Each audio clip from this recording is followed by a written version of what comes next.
Bhagavate Vasudevaya. Om Namo Bhagavate Vasudevaya. Om Namo Bhagavate Vasudevaya. Narayanam Namaskritya Naram Chaiva Narottamam Devim Saraswatim Vyasam Tato Jayamudírayet. Srinvatam Sakata Krishna Punya Shravana Kirtanaha Hridyantasto Yupatrani Vidunoti Suritsatam Nashtaprayeshva Bhadreshu Nityam Bhagavata Sevaya Bhagavatyutama Shloke Bhaktir Bhavati Naishtaki. Reading from Srimad Bhagavatam, Canto 4, Chapter 8, and we are in text 36. Atapi me vinitasya kshatram koram peyusha suruchya durvacha panay nabhine shrayate hridi. Translation: My dear Lord, I am very impudent for not accepting your instructions. But this is not my fault. It is due to my having been born in a Kshatriya family. My stepmother, Suruchi, has pierced my heart with her harsh words. Therefore, your valuable instruction does not stand in my heart. Purport: It is said that the heart or mind is just like an earthen pot. Once broken, it cannot be repaired by any means. Dhruva Maharaj gave this example to Narada Muni. He said that his heart, having been pierced by the arrows of his stepmother's harsh words, felt so broken that nothing seemed valuable but his desire to counteract her insult. His stepmother had said that because he was born from the womb of Suniti, a neglected queen of Maharaj Uttanapad, Dhruva Maharaj was not fit to sit either on the throne or on his father's lap. In other words, according to his stepmother, he could not be declared king. Dhruva Maharaj's determination, therefore, was to become king of a planet exalted even beyond that possessed by Lord Brahma, the greatest of all the demigods. Dhruva Maharaj indirectly informed the great sage Narada that there are 4 kinds of human spirit: the Brahminical spirit, the Kshatriya spirit, the Vaishya spirit, and the Shudra spirit.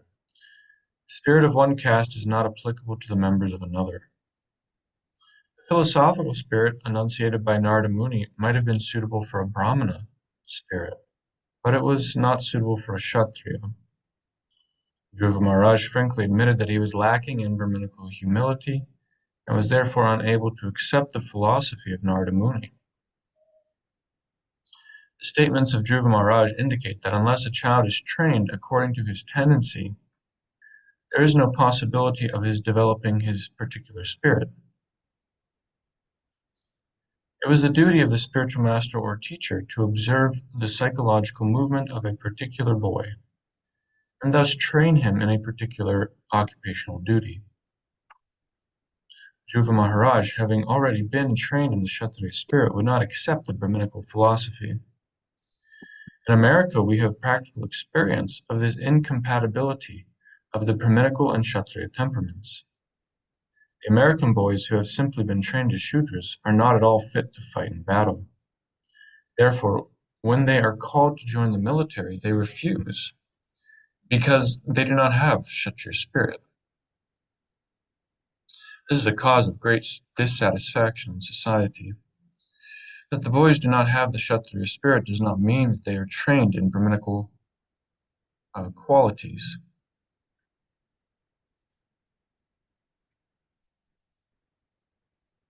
They are trained as Shudras, and thus in frustration they are becoming hippies. However, as soon as they enter the Krishna consciousness movement, being started in America, they are trained to meet the Brahminical qualifications, even though they have fallen to the lowest conditions as Shudras. In other words, since this Krishna consciousness movement is open for everyone, people in general can attain the Brahminical qualifications. This is the greatest need of the present moment, for now there are actually no Brahmanas or Kshatriyas, but only some Vaishyas, and for the most part Shudras. The classification of society into Brahmanas, Kshatriyas, Vaishyas, and Shudras is very scientific. In the human societal body, the Brahmanas are considered the head, the Kshatriyas are the arms, the Vaishyas are the belly, and the Shudras the legs. At the present moment, the body has legs and a belly, but there are no arms or head, and therefore society is topsy-turvy. It is necessary to re-establish the Brahminical qualifications in order to raise the fallen human society to the highest standard of spiritual consciousness. Om Jnana-timirandasya Jnananjana-shalakaya Chakshurunmilitam Yena Tasmai Shri Gurave Namaha Shri Chaitanya-manobhishtam Sthapitam Yena Bhutale Swayam Rupa Kadamayam Dadati Swapadantikam Eham Shri Guru Shri Yuta Padakamalam Shri Gurun Vaishnavam Cha Shri Rupam Sagrajatam Sahagana Raghunathanvitam Sa Sajivam Sadvaitam Savrutam Krishna Sahitam Krishna Chaitanya Devam Shri Radha Krishna Padan Sahagana Lalita Shri Vishakanvitam Cha Panchakalpatarubhyascha Kripa Sindhubhyeva Cha Patitanam Pavanebhyo Vaishnavebhyo Namo Namaha Jai Shri Krishna Chaitanya Prabhu Nityananda Shri Advaita Gadadhara Shivasari Gaura Bhaktivinoda Hare Krishna, Krishna Krishna, Hare Hare, Hare Rama, Rama Rama, Hare Hare.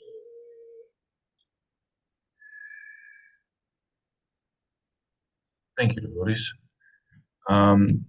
Now, interesting purport here from Srila Prabhupada.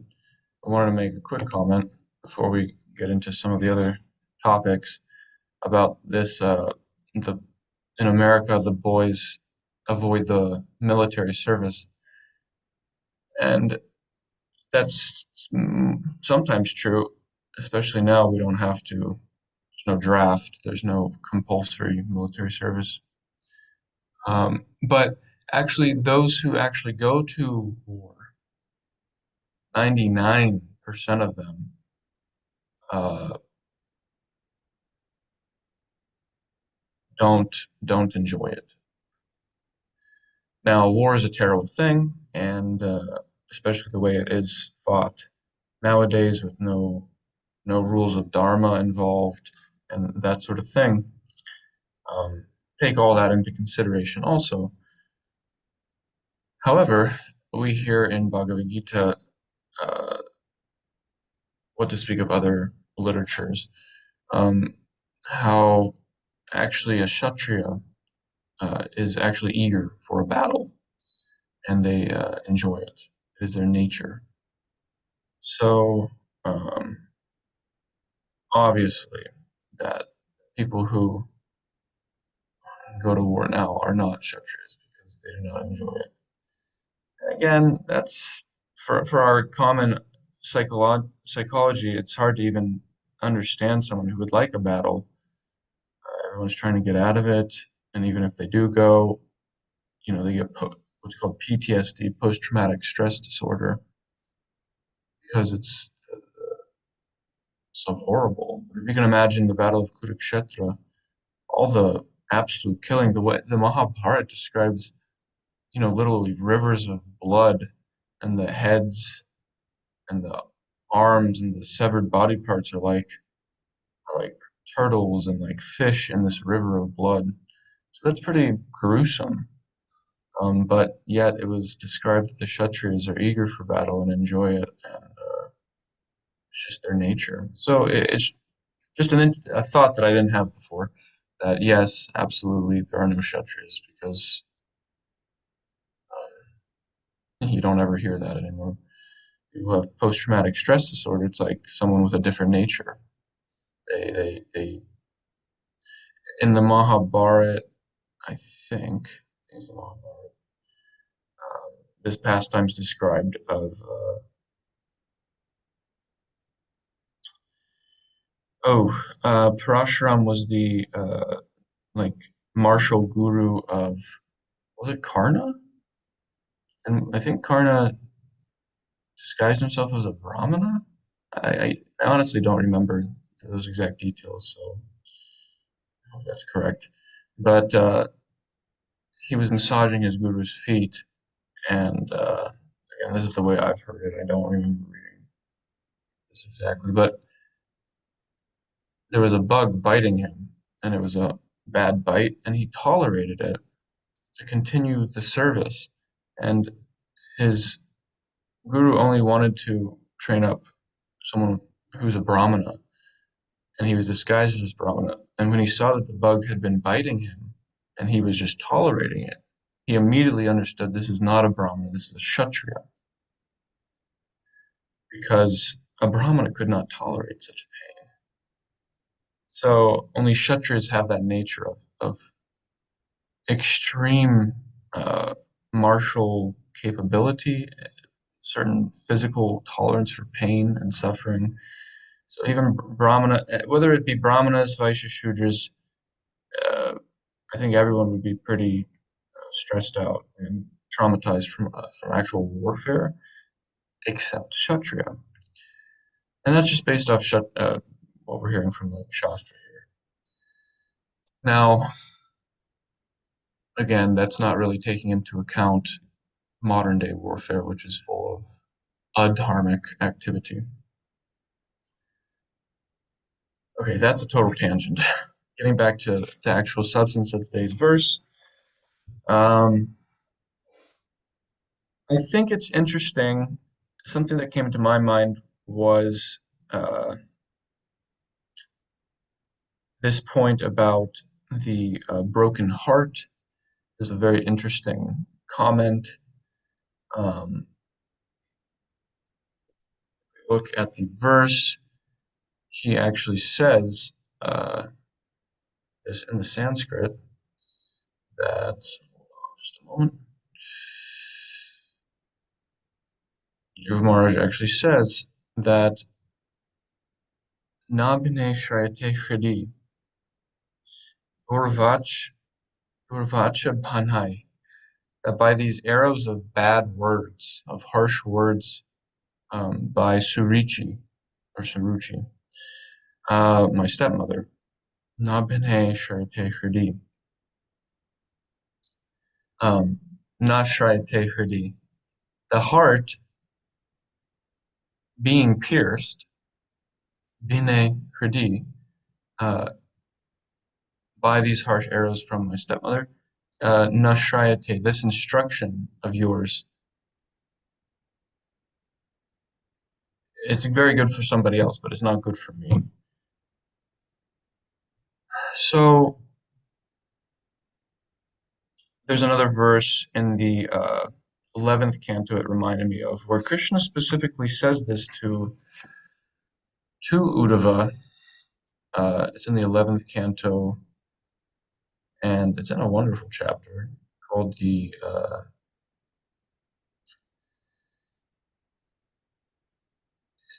the prayers of the Avanti Brahmana. And I'd love to be able to find that on the spot. Avanti Brahmana must be later in that chapter. But anyhow, I'll just summarize. Krishna says something similar, that it's harder to take the arrows of harsh words than it is to actually take real arrows in the heart. For real arrows to pierce you, that is easier than to actually take the arrows of harsh words, because the arrows, real arrows that pierce the physical body, that pain is more temporary. One will either die and leave the body, or you get medical treatment. But the pain of harsh words stays with you, potentially for lifetimes. It could influence the subtle body. So it's a great pain. Uh, Grudges are held, and we see this in Dhruva Maharaj's case, that he has this Kshatriya spirit, and he's not very willing to take Narada's instruction. And what specific instruction is he not willing to take? Because Narada Muni is giving a couple things here. He's saying that you want to go to the forest to worship Narayana because you think that he will solve your problem. But no, no, no, don't do that. You're just a boy. Better just to tolerate for now. You're young. Forest is a dangerous place. And, uh, you're just a boy. Why are you so affected by this anyways? But even if you have a false ego at 5 years old, he's very shocked at this. Like, most boys just forget about this. But anyways, your false ego, if you really are having this problem, just tolerate it. And he gives this kind of kind of like Krishna's instruction in the Bhagavad Gita about being equipoised amidst the material dualities, victory, defeat, honor, dishonor, praise, criticism. You should be equipoised, actually. So, why is he giving that instruction? Because he's saying that you're young, you're too young for this. Later on, you can go do this. So Narada's instruction is actually to just not go find Narayan. He's maybe giving it a philosophical veneer of being equipoised amidst the material dualities. But he's actually saying, don't do it, because we'll see it in another verse or two when Narada starts speaking again. Dhruva Maharaj asks, can you give me instructions for my purpose? I want the kingdom greater than Lord Brahma, my great-grandfather. I want that. So how can I get that? You give me instructions for that. And Narada says the same thing. Yeah, I agree with your mother. You should go do bhakti. You should go do bhakti to Lord Narayan. So he doesn't give a different instruction. He's just stopping him from fulfilling that instruction because of his being too young. So it's kind of like a test. It's a test that's disguised as a philosophical uh, instruction, actually. Because Narada doesn't say, better you fulfill your desire some other way. He simply says, don't fulfill this desire right now. Just calm down. But Dhruva Maharaj is actually in the Srimad Bhagavatam. He's an example of eagerness for attainment of his desire. So there's a verse just relating this to our predicament here. There's a nice verse. Find it. Here it is. It's from Padyavali originally. It's quoted in Sri Chaitanya Charitamrita. This is a very famous verse. Devotees, you probably know it. Krishna Bhakti Rasabhavi Tamati Kriyatam Yadikatopi Labhyate Tatra Laulyam Api Mulyam Ekalam Janmakoti Sukatarna Labhyate. That Krishna Bhakti Rasa, the consciousness of Krishna Bhakti Rasa is not achieved, nalabhyate, by Janmakoti Sukriti, by many the pious acts of many, many births. Janmakoti, millions of births. If you perform pious acts, you cannot attain Krishna consciousness. Krishna Bhakti Rasa, you cannot attain prema, let's say, actually tasting the as Prabhupada would say, the mellow, the flavor of tasting what it is to have Krishna Bhakti. Kriyatam Yadi Katopi Labhite. If that is available somewhere, you should purchase it immediately. And the price, Tatra Lalyam Api Mulyam Ekalam, there's only one price for that. It's Lalyam, intense greed to have it. Dhruva Maharaj is not really concerned with Krishna Bhakti Rasa, actually. He's concerned with getting his desire fulfilled, his material desire fulfilled. And in that sense, this is not Uttama Bhakti. Dhruva Maharaj is not an example of Uttama Bhakti right now. He's an instance of Sakama Bhakti.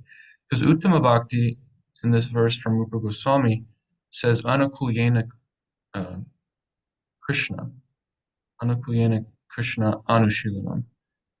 So it should be performed. Bhakti should be performed towards Krishna, uh, and Anukulyena in a favorable mood. So this is not uh, really for Krishna. Let's stop it right there. This is not really for Krishna. This is for himself. Now you could say he's going to go meet Narayan. He's going to go please him. But then we go to the other half of the verse, um, an jnana karma dhyanavartam, anyabhilashita shunyam. It should not be covered by other desires. Anyabhilashita shunyam. So the bhakti that he's performing is not uttama bhakti. It is sakama bhakti. However, this is a very important example for uh, us conditioned souls, speaking for myself, in the Bhagavatam, because we get to see a level of eagerness which we can relate to. Some of us may also have eagerness for something material or have had that experience of an eagerness, of an intense feeling, an intense burning, even in the heart, to attain something, whether that be freedom from a disease, a distress, uh, money, some question answers, some higher education, or want to attain the favor of someone in this world, some sort of material thing. We may have that experience of intense eagerness. So we can actually relate to this, and we can relate to this pastime. We can actually empathize a little bit with Dhruva Maharaj. We might not be able to empathize so easily with someone who's just wanting Krishna, to serve Krishna, because we don't want to serve Krishna as a conditioned soul. You think I just want to fulfill my desires. So it's just an interesting bridge here, that Srimad Bhagavatam gives us. It's a similar thing, and this is my last point before we end. I'm sorry, we're going a little over. But Narada Muni, also from this pastime, in another pastime in the seventh canto, he's making this point to, he's speaking to Yudhishthira Maharaj in the seventh canto. In the beginning of the seventh canto, he makes a few points about the absorption of Shishupal. He says that the absorption of Shishupal is so much greater. He says the absorption, the avesh in Krishna is so much greater in even the demons than it is for me. Now that's our acharyas very much make it clear that the the the thoughts or desires of Shishupal are not actually bhakti. They're not bhakti at all, what to speak of uttama bhakti. Because anukulyena, they're not performed in a favorable mood. However, this is given as an example, again, for us to relate to. Narada Muni is making the point about the power of natural attraction of specifically rag, that those who are simply their devotional service, their bhakti is simply impelled by rules and regulations, by vidhis. It is not as powerful as that impelled by a strong emotion. And he gives even the demons as an example of Shishupal, that he was impelled by hatred, vaira, hatred and enmity towards Krishna, and he attained Krishna uh, in a certain type of liberation. Or Uddhava in the third canto actually gives a similar example. He in his kind of ecstatic discussions when he meets Vidura, he's in a great mood of separation, and he also says that, you know, how fortunate these demons are on the battlefield of Kurukshetra. They were going to kill Krishna, and Krishna liberated them because of their absorption in him. They saw that he was so beautiful, and so we get this instruction from Rupa Goswami, and it's also coming uh, from Narada Muni here in this little section. He says in the seventh canto, first chapter, he says, Mana Krishna Nishevayet, or Niveshayet. So again, avesh, nivesh. One should absorb their mind in Krishna, and somehow, kenapi, somehow or other, you have to do this. He's not recommending to hate Krishna. He's simply saying that that power of a strong emotion to get absorbed in Krishna is something unprecedented. And he gives other examples like the gopis with their kama, their lust for Krishna, their, of course, transcendental, but he gives a few other examples of how strong emotions, when bhakti is impelled by a strong emotion, it is very, very strong. It is very, very powerful. So why is the example of enmity given by Shishupal's enmity? Because that's something we could relate to as conditioned souls. We cannot relate to having a strong attraction for Krishna, really. But we can maybe have we might have the experience of anger or hatred, and how absorbing that emotion is. Any of these emotions, kama, even lust, these are strong emotions, and we have an experience of what that feels like, and we can relate to that, and actually, uh, in that way, start to empathize with the characters of the Srimad Bhagavatam who are feeling this and directing it towards Bhagavan, directing it towards Narayan, Krishna, and this is what we're meant to do in this pastime. Also, we're meant to relate to Dhruva's eagerness that it's for something material, and where have we felt that eagerness for something material, and how he is strongly directing it towards Krishna. Now, if you're near, if you have, if you're akama in your bhakti already, that's very good. Um, and that could also be you must be directing something else towards Krishna, some other loving feeling specifically for him. But sakama bhakti, it's again absorbing the mind in Krishna somehow or other. That greed somehow or other you have to purchase it with that price. You must have greed for Krishna somehow or other. Again, it's not going to recommend Uttama Bhakti here, but that is the ultimate goal that we keep in mind as Gaudiya Vaishnavas under the shelter of Srila Prabhupada, who's giving us that seed of Uttama Bhakti uh, in this tradition. So, sorry I spoke over time here. Um, just some thoughts from this passage, from this little section. We'll conclude. Srimad Bhagavatam ki jai, Srila Prabhupada ki jai, Gaur Bhaktivinoda ki jai.